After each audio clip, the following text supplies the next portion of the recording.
আপনাদের মনে আছে হাসিনা খালেদা জিয়ার নাম নিলে তার আগে চারবার চিল্লাই নিতই বলে যে খালেদা জিয়া এতিমের টাকা চুরি করছে, বলতো না? এখন বলে বলে না। শিওর থাকেন, আর সিকিউর দিবে না। কেন জানেন?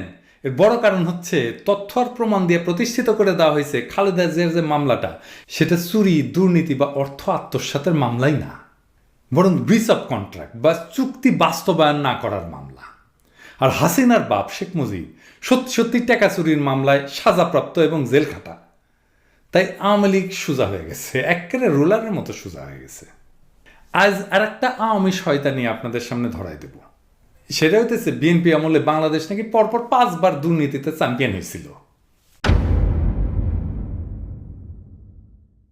আপনারা তো শুনছেন যে আওয়ামী লীগ প্রচার করে বিএনপির আমলে পরপর 5বার দুর্নীতিতে চ্যাম্পিয়ন হয়েছিল।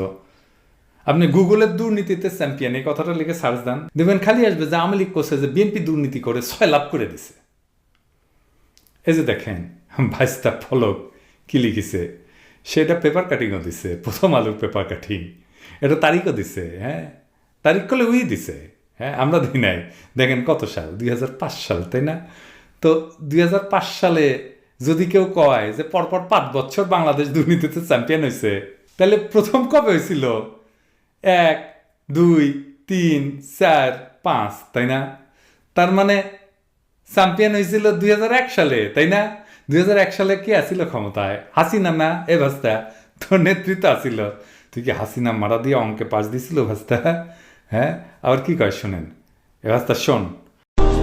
আগে যে বাংলাদেশ দুর্নীতিতে 5বার চ্যাম্পিয়ন ছিল, ভবনের নামে দুর্নীতির আখড়া তৈরি করেছিল সাবেক প্রধানমন্ত্রী বেগম খালেদা জিয়ার কুপুত্র তারেক জিয়া, যে এখন 2004 সালে 21 আগস্টে গ্রেনেড হামলা মূল পরিকল্পনাকারী হিসেবে সে সাজাপ্রাপ্ত আসামি, দুর্নীতি মামলার সাজাপ্রাপ্ত আসামি, লন্ডনে বসে। এবার শোন, প্রথমবার তো তাই তো কেন পরামর্শ দিই, বিএনপির রাজনীতি নিয়ে যা সমালোচনা কর, হ্যাঁ কর, এটা করাই তত্ত্ব করে কাজ। কিন্তু কে সুপুত্র কে কুপুত্র এই সার্টিফিকেট কি তুই দেয়া ধরিছু? হ্যাঁ, এটা পলিটিক্স কয় নাকি রে ভালছিউন, ভালো হয়ে যাও ব্যস্তা। তো কাল তোরে হাসিনার পাইলসিরা মানিক মেহবিনে শুকাইতে দেবো কিন্তু। তো আসেন আসলে আলাপে আসি, আসলেই কি বিএনপি 5বার বাংলাদেশকে দুর্নীতির চ্যাম্পিয়ন করছিল? আমি অন্য কাউকে বলবো না, বিএনপি তৃণমূলের কর্মীদের বলি। ভাই আপনাদের কাছে এটার কোনো ব্যাখ্যা আছে? থাকলে তো আওয়ামী লীগ এত বড় গলা এটা কইতে পারতো না, তাই না? তবে আজকে আসেন দেখি আসলে এটা হয়েছিল কিনা। আগে যেমন দেখলাম বাংলাদেশ প্রথম দুর্নীতিতে চ্যাম্পিয়ন হয় 2001 সালের 15 অক্টোবর, যেদিন ট্রান্সপারেন্সি ইন্টারন্যাশনাল তাদের গ্লোবাল করাপশন রিপোর্ট 2001 প্রকাশ করে। বিস্তারিত এই প্রতিবেদনের ভূমিকায় স্পষ্টভাবে উল্লেখ করা হয় যে জুলাই 2000 সাল থেকে জুন 2001 সময়কালে বিশ্বের বিভিন্ন দেশে ঘটে যাওয়া দুর্নীতির উপর ভিত্তি করে এই প্রতিবেদন তৈরি করা হয়েছে। এই যে দেখেন সেই রিপোর্ট। খালেদা জিয়া ক্ষমতা নেন 2001 সালের 10ই অক্টোবর, মানে কোনোভাবেই খালেদা জিয়ার সরকার এই প্রথমবার দুর্নীতির চ্যাম্পিয়ন হওয়ার সাথে যুক্ত না। 2001 সালের জুলাই থেকে 2001 সালের জুন মাস ছিল শেখ হাসিনার নেতৃত্বাধীন তৎকালীন আওয়ামী লীগ সরকারের শেষ বাজেট বর্ষ। এই সময়টার পুরোটাই আওয়ামী লীগ ক্ষমতায় ছিল দেশে। তো ট্রান্সপারেন্সি ইন্টারন্যাশনাল যে বড় রিপোর্টটা করছিল না, সে প্রতিবেদনের 45 নম্বর পৃষ্ঠাটা বরাদ্দ ছিল বাংলাদেশের দুর্নীতি নিয়ে। শিরোনাম ছিল the costs of corruption in Bangladesh.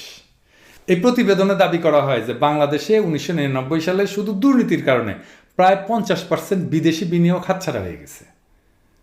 99 সালে কে ছিল ক্ষমতায়? হাসিনা তো। এবং প্রত্যেক বছর বাংলাদেশের দুর্নীতিগ্রস্ত বন্দরের কারণে 1.1 বিলিয়ন মার্কিন ডলারের ক্ষতি হয় অর্থনীতির। এই ছাড়া কোনো নাগরিক সুবিধায় ঘুষ ছাড়া পাওয়া যায় না, এবং দেশের বিচার ব্যবস্থা এবং পুলিশের উপর সাধারণ মানুষের কোনো আস্থা নাই। পাশাপাশি দেশের শিক্ষা ব্যবস্থার অবস্থাও শোচনীয়। সব কিছু ওই রিপোর্টেই উল্লেখ করা ছিল। তো প্রশ্ন আসছে যে বাংলাদেশ 2001 সালের আগে কি দুর্নীতি ছিল না? থাকলে এর আগে বাংলাদেশের অবস্থান কেমন ছিল এই তালিকায়? 1996 প্রথম বাংলাদেশ এই তালিকায় আসে, আর তখন তার স্কোর ছিল 2.29, যা ছিল বিএনপি আমলের শেষ 1 বছরের হিসাব। এটা ভালো নাকি খারাপ 2.29? এটা বোঝার জন্য আমার আরেকটু পরের স্কোর দেখতে হবে, আর স্কোরিংটা কিভাবে হয় সেটা একটু দেখতে হবে। ট্রান্সপারেন্সি ইন্টারন্যাশনালের এই দুর্নীতির ধারণার যে সূচকটা মূলত বিভিন্ন আন্তর্জাতিক প্রতিষ্ঠান যেমন দ্য ইকোনমিস্ট ইন্টেলিজেন্স ইউনিট, বিশ্ব ব্যাংক, প্রাইস ওয়াটার হাউস, কুপার্সের মতো সংস্থাগুলো পরিচালিত বিভিন্ন দুর্নীতি সংক্রান্ত সূচকের উপর ভিত্তি করে তৈরি করা হয়। টিআইবি যদি কোনো দেশকে ওই দুর্নীতির ধারণার সূচকে তালিকাভুক্ত করে, তাদের নামটা আনে, তাহলে ওই দেশে অন্তত 3টা গ্রহণযোগ্য প্রতিষ্ঠান, যেগুলোর নাম আগে বললাম আর কি, তার জরিপের ফলাফল থাকতে হবে। আর এই স্কোর যত কম হবে দুর্নীতির মাত্রা তত বেশি। 2000-2001 সাল মানে যেটা হাসিনার প্রথম আমল, দুর্নীতির ধারণা সূচকে বাংলাদেশের স্কোর ছিল তখনকার স্কেলে 0.4। এটা এখনকার স্কেলে এটাকে 10 দিয়ে গুণ করতে হবে মাত্র 4। তাহলে 96 সালে 2.29, তার 5 গুণের বেশি ভালো অবস্থা ছিল 96 সালে খালেদা জিয়ার আমলে। 2001 এটাকে উল্টাভাবে বললে 2001 সালে 2096 সালের চাইতে 5 গুণের বেশি দুর্নীতি হয়েছে বাংলাদেশে। এবং টিআইবি দুর্নীতির ধারণা সূচকের ইতিহাসে পৃথিবীর কোনো সরকার এত খারাপ করেনি, এই যে স্যার কোনো সরকার ছিল না, এখনো পর্যন্ত নাই। এমনকি বাংলাদেশের পরপর চ্যাম্পিয়ন হইলেও সেই সময়ের মতো অত খারাপ স্কোর আসেনি। তার মানে হাসিনা সরকার দুনিয়ার সেরা দুর্নীতিবাজ সরকার ছিল, যার রেকর্ড আজ পর্যন্ত কেউ ভাঙতে পারে নাই। ভাবেন তাইলে হাসিনার তার লেসপেন্সাররা বিএনপিকে কি অপবাদ দিয়ে আসছে। তারপরে তো খালেদা জিয়া ক্ষমতা নিল, তারপরে কি হইল? এডিটর সাহেব, আপনি একটা গ্রাফ করে দেখাবেন, হ্যাঁ, বছরের পর বছর কিভাবে দুর্নীতি কমছে। ওই 2001 সাল থেকে শুরু করবেন, হ্যাঁ, ওই যে 2001 সালে যে 4 স্কোর থেকে করেন, গ্রাফ দেন, 4 অ্যানিমেট করে দেখাবেন। আপনাদের মনে আছে না যে স্কোর বাড়লে দুর্নীতি কমে, স্কোর কমলে দুর্নীতি বাড়ে। 2001-2 সালে বাংলাদেশের স্কোর বেড়া মানে যখন বিএনপি ক্ষমতা নিল, এটা হয় 1.2, যা বর্তমান স্কেলে 12, 10 দিয়ে গুণ করতে হবে। 2003 সালে এটা 1.3, বর্তমান স্কেলে 13, মানে বাড়তেছে, কিন্তু তার মানে দুর্নীতি কমতেছে। তারপরের বছর মানে 2004 সালে এটা আসে 1.5, তার মানে বাড়তেছে সূচক, তার মানে দুর্নীতি কমতেছে। বর্তমান স্কেলে এটা 15। তারপরের বছর 2005-এ 1.7, তার মানে আরো বাড়তেছে, মানে দুর্নীতি আরো কমতেছে। 2006-এ 2, মানে এটা বর্তমান স্কেলে 20। 2007-এও এটা 2 থাকে। তার মানে খালেদা জিয়ার আমলেই সবচেয়ে দুর্নীতিগ্রস্ত দেশের তালিকা থেকে নাম কাটায় বাংলাদেশ। 163টা দেশের মধ্যে 156তম দেশ হয়।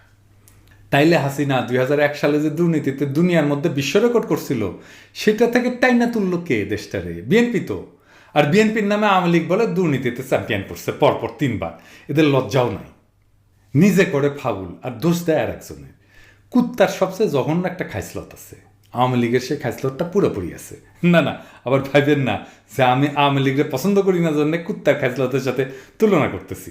কুত্তা একটা অতি ভালো প্রাণী, আমার পছন্দের প্রাণী। আমার পালা কুত্তা ছিল, আমি মিরপুরে, মণিপুর, মোল্লাপাড়ায় থাকতাম। আমার বাসার আশপাশের সব রাস্তার কুকুরকে আমি প্রত্যেকদিন খাওয়াইতাম। কুত্তার অনেক ভালো গুণ আছে, সে প্রভু ভক্ত, সে ভালো পাহারা দেয়, সঙ্গ দেয়, মালিকের সাথে ভাব বিনিময় করতে পারে। কিন্তু কুত্তার একটা অতি ফাউল খাইসলাত আছে, কিন্তু যেটা আওয়ামী লীগের আছে, মানে সে কুত্তার ভালো গুণগুলো নিয়ে জঘন্য খাইসলতটা নিছে। আমার কুত্তা ছিল জন্যে আমি এটা জানি। কি সেটা জানেন? আসেন দেখি, মজার জিনিস আছে। কুত্তা যখন পাদে, খেয়াল করেছেন কি করে? সে কোনোভাবে স্বীকার করবে না সে পাদিছে। সে এমন একটা আচরণ করবি যে সে পাদে নাই, পাতটা দিছে অন্য কেউ। কি করে সে দেখেন? প্রথমে সে চমকায়, তারপরে সে এদিক ওদিক দেখে আর বুক বুক বুক বুক করে, এমনভাবে যে খুঁজতেছে যে কই থেকে আসলো শব্দটা। তারপরে যদি অন্য কুত্তা বা মানুষ পায় তাহলে তার উপরে চড়া হয়ে ঘেউ ঘেউ শুরু করে। আর সেটা না থাকলে, ঝোপঝাপ থাকলে ওইদিকে মুখ করে একটু বুক বুকে পায়, এমন ভাব যে শব্দ ওই দিক থেকে আসছে। আর এইগুলোর কিছুই যদি না থাকে তাহলে সে একটা প্রশ্নবোধক চেহারা নিয়ে আপনার দিকে তাকাবে আর বুক বুক করবে। এর মানে হচ্ছে, বুঝছি তুমি পাদিস। তো কুত্তা তো বুদ্ধিমান প্রাণী, সে কি জানে না যে ওই শব্দ আর বাতাস তার হাসিনা থেকে বাড়াইছে? ঠিকই জানে, কিন্তু স্বীকার যাবে না। কেন যাবে না আল্লাহ জানে। সেটা সে আরেকজনের ঘাড়ে চাপাবে। কুত্তারে খাইসলত পাইছে আওয়ামী লীগ। সে নিজে এমন বিশ্ব রেকর্ড করছে দুর্নীতির, যেটা আজ পর্যন্ত কেউ ভাঙতে পারে নাই। আর সে বলে বিএনপির আমলে দুর্নীতিতে চ্যাম্পিয়ন ছিল। আরে ফাউল, নিজের হাসিনায় দেখ, বিএনপি থেকে না, দুর্নীতির গন্ধ উডি থেকে আসিচ্ছে।